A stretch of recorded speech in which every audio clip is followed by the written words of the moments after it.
आउज़ुबिल्लाहि मिनश्शैतानिर्रजीम बिस्मिल्लाहिर्रहमानिर्रहीम। मेरा नाम वाजिद नईम है और मैं जनाब साइंस कॉलेज में as a lecturer of Urdu अपनी खिदमत सर अंजाम दे रहा हूँ। अजीज़ तलबा व तालिबात, आज के इस ऑनलाइन लेक्चर में मैं आपको खुशामदीद कहता हूँ। अजीज़ तलबा व तलबा, यकीनन आपने मेरा पहला लेक्चर जो है वो समाप्त किया होगा। दरख्वास्त नवीसी के हवाले से पहला लेक्चर मैंने आपके सामने पेश किया था और मैं उम्मीद करता हूं कि आपने वो लेक्चर सुना होगा और जो अहम मालूमात इम्तिहानी नुक्ता नज़र के हवाले से मैंने आपके सामने रखी थी, आपने उनको नोट किया होगा। तो अजीज तलबा, आज के इस लेक्चर में दरख्वास्त नवीसी की अमली मशक जो है वो हम करने जा रहे हैं। अजीज तलबा, पर्चे में ये आपका सवाल नंबर 7 होता है और दरख्वास्त नवीसी ये आपने यूं हेडिंग भी देनी है इसकी, यानी कि ऊपर ये हमारा यूं समझ लें कि एक सफा है। जैसे मैंने कहा था कि दरख्वास्त आपने हमेशा नए सफे से लिखनी है, तो यूं समझ लें कि ये हमारा एक जो है ये सफा है। तो इस सफे के आगाज से मैंने दरख्वास्त की है। तो उससे पहले आपने सवाल नंबर लिखना है। सवाल नंबर मैंने चूंकि पहले निशिस्त में आपसे डिस्कस किया था, सवाल नंबर 7 होता है। उसके साथ ही आपने नीचे दरख्वास्त नवीसी की हेडिंग देनी है। उसके बाद दूसरा जो जिसके नाम आपने दरख्वास्त लिखनी है, मैंने आपको कहा था यहां पर कि जनाब और साहिब में से आपने एक लफ्ज लिखना है। मिसाल के तौर पर यहां पर मैंने लिखा है जी, बाखिदमत जनाब principal government post graduate college अलिफ बे और जी। अब यहां पर मैंने जनाब और साहिब में से एक का इंतखाब किया है। यहां आप पहले लगा लें बाखिदमत प्रिंसिपल साहिब, या आप कर ले बाखिदमत जनाब प्रिंसिपल। चूंकि एक मुनासिब लफ्ज है कि आप जनाब का लफ्ज जो है वो इस्तेमाल करें दरखास्त में। बाखिदमत जनाब principal government post graduate college अलिफ बे जी। अब इम्तिहानी नुक्ता नज़र से एक खास बात यह भी है कि दरख्वास्त लिखते वक्त आपने हक में आला के नाम जो दरख्वास्त लिखनी है, तो उसमें आपने अपने शहर का नाम जो है वो नहीं लिखना। शहर के नाम को आपने खुफिया रखना है और उसकी जगह आपने अलिफ बे और जीम का इजाफा करना है। उसके बाद मैंने दूसरी सतर पर लिखा था कि आपने उन्वान या मौजू तहरीर करना है। तो दूसरी सतर पर मैंने उन्वान लिखा है। उन्वान है दरख्वास्त बराए फीस माफी। अच्छा बेटा, याद रखिएगा कि जब भी आपने उन्वान लिखना है तो उन्वान आपका जामे होना चाहिए और बहुत तवील भी लिखना आपने, मुख्तसर और जामे अंदाज में आपने लिखना है। जैसे दरख्वास्त बराए फीस माफी है। कोई और दरख्वास्त हो, दरख्वास्त बराए रुखसत बवजह शादी, दरखास्त बराए हसूले करेक्टर सर्टिफिकेट। इस अंदाज से आपने उन्वान मुख्तसर और जामी अंदाज से बनाना है। तो तीसरी सतर जो थी उसमें मैंने यहां पर लिखा था जनाबे आली के बाद हरफ निदा लगाए, यानी कि यहां पर जनाबे आली है और उसके बाद ये अलामत आप देख रहे हैं ये हरफ निदा की है। अच्छा, बास बच्चे क्या करते हैं, जनाबे आली लिखते हुए इसके ऊपर खड़ी जबर लगा देते हैं, तो ये जनाबे आला बन जाता है।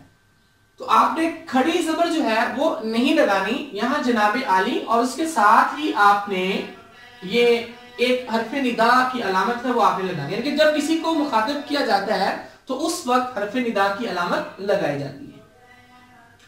उसके बाद ये अगली मैंने हदायत लिखी थी, पहली 3 सतूर में दाएं जानिब बराबर जगह छोड़नी है। तो ये पहली 3 लाइनें जो हैं ये इंतहाई दाएं जानिब मैंने बराबर जगह छोड़ी है।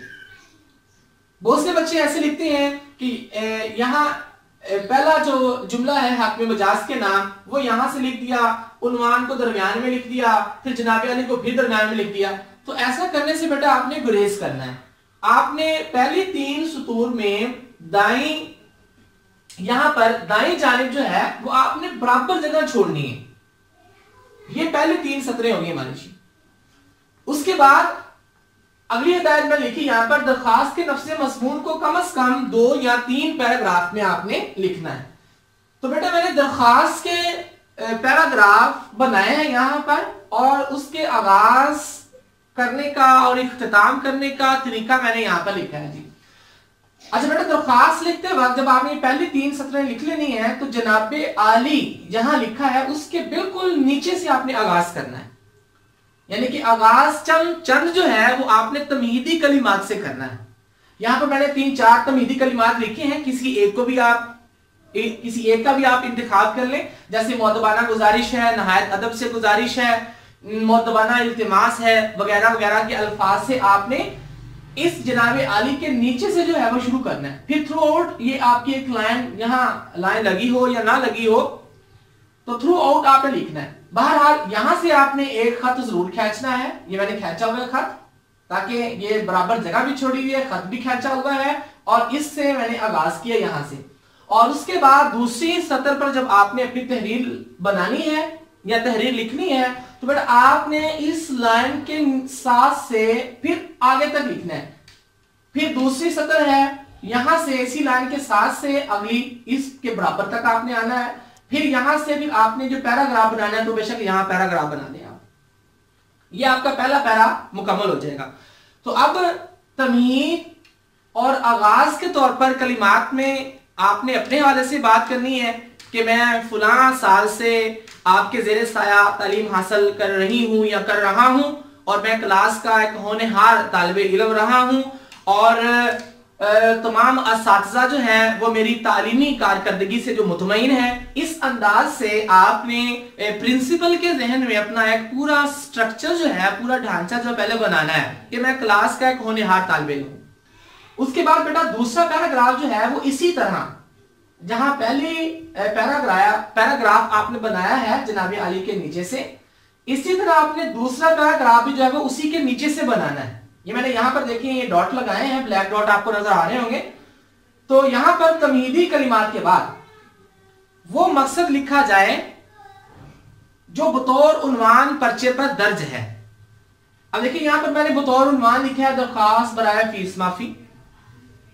तो अब दूसरा हिस्सा जो दरख्वास्त का है वो तमहीदी कलिमात के बाद आपने उस पर कलिमात जो है वो बनाने हैं, वो आपने लिखना है। और एक बात जरूर आपके सामने मैं गोशगुजार करना चाहूंगा, जब ये दूसरा हिस्सा जो होता है आगाज के बाद यानी कि तमहीदी कलिमात के फौरन बाद जब आपने लिखना है, ये हिस्सा बेटा दरख्वास्त की जान होता है। इसको जितने मुफस्सल अंदाज में, जितने बेहतरीन अंदाज से लिखा जाए उतना ही आपकी दरख्वास्त का इंप्रेशन जो है या दरख्वास्त का जो एक तासुर जो है वो बड़ा उभरता है। तो इस वजह से इस हिस्से को आपने भरपूर अंदाज से लिखना है कि कोई बात जो है वो तिश्नाए लब ना रहे। उसके बाद आपने अब इख्तिताम की तरफ आना है। तो तमहीदी कलिमात के बाद जहां से ये देखिए पैरा पूरा एक बनता चला रहा है, और उसके बाद थ्रू आउट एक एक पैरा जो है वो यहाँ इस लाइन से इस लाइन तक, इस लाइन से इस लाइन तक ये पैरा आ गया जी। उसके बाद इख्तिताम या इख्तितामी कलिमात, दरख्वास्त को अचानक खत्म नहीं करना चाहिए बेटा, यानी कि इख्तिताम और इख्तितामी कलिमात में लिखे दरख्वास्त को अचानक खत्म नहीं करना चाहिए, बल्कि खत्म करने से कबल इख्तितामी कलिमात जरूर लिखने चाहिए कि आप किस अंदाज से दरख्वास्त का इख्तिताम कर रहे हैं।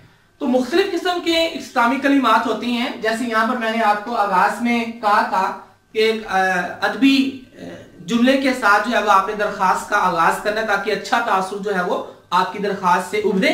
इसी तरह इख्तिताम करते हुए भी आपने एक लफ्ज जो है वो दरख्वास्त को खत्म नहीं करना, बल्कि चंद इख्तितामी कलिमात के साथ आपने अपनी दरख्वास्त को खत्म करना है। तो इख्तितामी कलिमात मैंने कहा मुख्तलिफ किस्म की होती हैं, यहाँ से मैंने 2-3 लिखी यहाँ पर, जैसे मैं तायार आपका शुक्रगुजार रहूंगा, अल्लाह आपका इकबाल हमेशा बुलंद रखे, वगैरह वगैरह।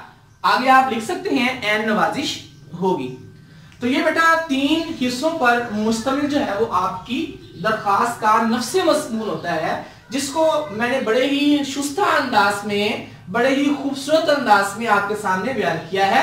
मैं मुख्तसर अंदाज में एक बार फिर जो है दोहरा देता हूं कि तमहीद और आगाज जो है वो आपने अच्छे कलिमात से करना है, यानी कि तमहीदी कलिमात से करना है, अच्छे अदबी जुमले के साथ करना है, जिसमें मैंने 3-4 लिखे, आप किसी एक का इंतखाब कर लें पैराग्राफ की शक्ल में, और अपने हवाले से भी आपने इस हिस्से में थोड़ा जिसके हवाले से या जिसको दरखास्त लिखी जा रही है उसको आपने अपने हवाले से भी क्या थोड़ा बताना है।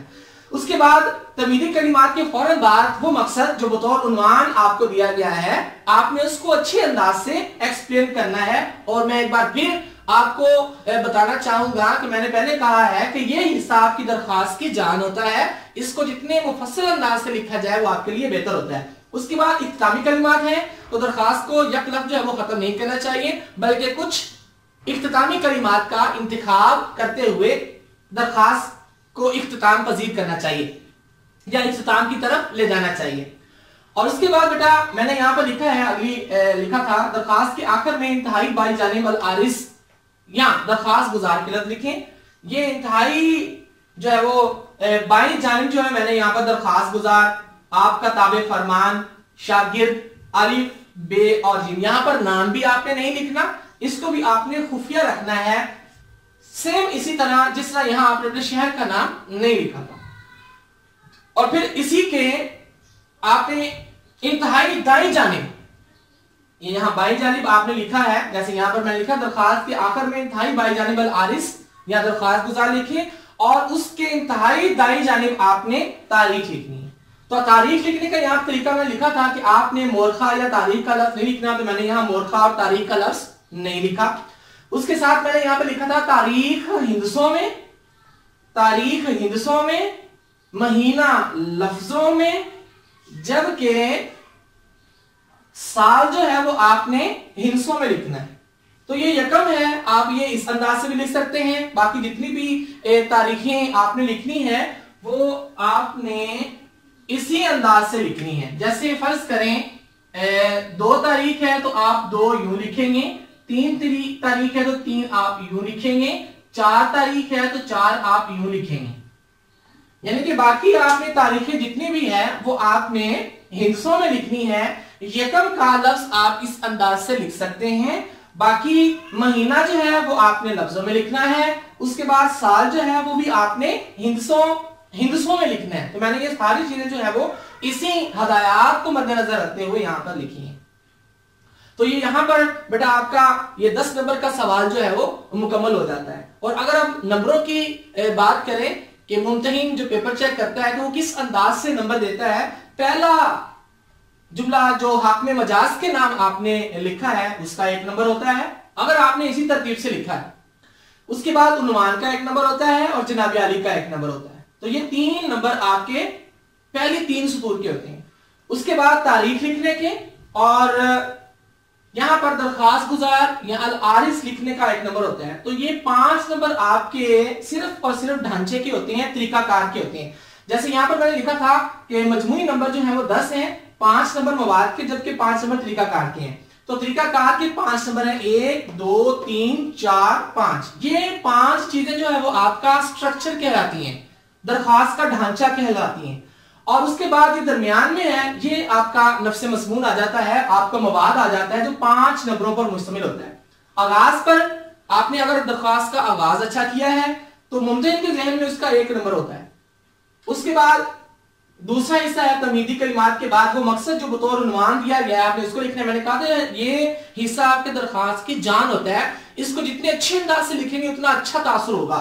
तो कम से कम मुमतहिन जो पेपर चेक कर रहा है उसके जहन में इसके 3 नंबर होते हैं और इख्तितामी कलिमात का 1 नंबर होता है। तो ये मिलाकर 5 नंबर ये बन जाते हैं, आपका ये मवाद नफ्स मज़मून कहलाता है और 5 नंबर आपके ये स्ट्रक्चर के हो जाते हैं।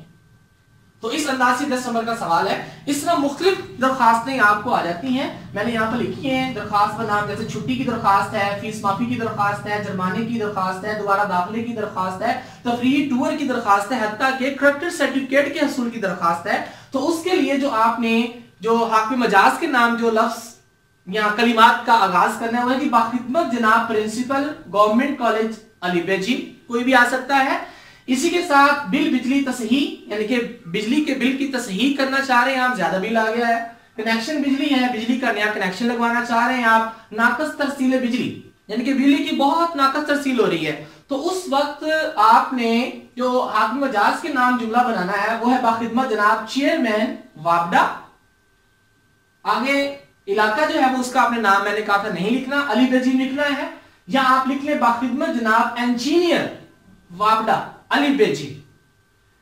इसी तरह और दरखास्तें भी हैं, डाक की नाकस तरसील है, डाके की शिकायत की दरखास्त आपने लिखनी है तो उस वक्त आपके बाखिदमत जनाब पोस्ट मास्टर तहसील वजिला अली बेजीम आप बात कर रहे हैं उस वक्त। उसके साथ साथ मोहल्ला सफाई की दरखास्त है, डेंगू मच्छर आम फैल रहा है उसके स्प्रे की दरखास्त करना चाह रहे हैं। आजकल जो है जिस पाकिस्तान या पूरी दुनिया जिस वबा में मुब्तला है कोरोना वायरस है, आपके इलाके में अगर पता चला कि कोरोना जो फैल रहा है तो आप चेयरमैन बल्दिया के नाम दरखास्त लिखेंगे ताकि वो कोरोना वायरस की स्प्रे इलाके में की जाए, यानी कि बाखिदमत जनाब चेयरमैन बल्दिया कमेटी अलिफ बेजी। तो इस अंदाज से ये चंद दरखास्तों के मैंने आपको बताए हैं कि आपने हाकिम में मजाज के नाम या अफसर के नाम किस अंदाज से आपने दरखास्त लिखनी है। एक बेटा एक छोटी सी बात रह गई है वो मैं आपको यहां पर बताना चाहूंगा कि ये जो हिस्सा है आपका ये वाला, अगर तो प्रिंसिपल के नाम दरखास्त आ रही है तो उस वक्त आपने यूं ही लिखना है आपका ताबे फरमान शागिर्द, और अगर प्रिंसिपल के नाम नहीं है किसी अफसर के नाम दरखास्त है तो फिर आप यहां पर आपका ताबे फरमान नहीं लिखेंगे और यहां आप लफ्ज लिखेंगे न्याजमंद। यहां पर मैं न्याजमंद का लफ्ज जो है वो आपको डाल के दिखा देता हूं। फिर आपने ये लफ्ज जो है लिखना है यहां पर न्याजमंद, तो न्याजमंद का यहां पर आप लफ्ज का इजाफा करेंगे।